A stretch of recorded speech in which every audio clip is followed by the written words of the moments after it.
সওমের ব্যাপারে হজের মতো নামাজের মতো এত কম আল্লাহ কোরআনে বলেননি। অনেক ব্যাখ্যা দিয়েছেন, পৃথিবীর মানুষকে জানিয়েছেন। কেন জানেন?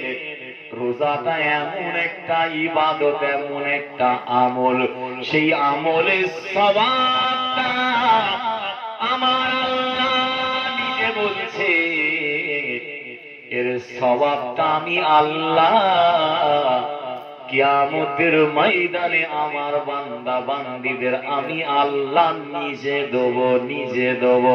আর একবার জোরে বলুন সুবহানাল্লাহ, সুবহানাল্লাহ, আরো জোরে বলুন সুবহানাল্লাহ। সুবহানাল্লাহ।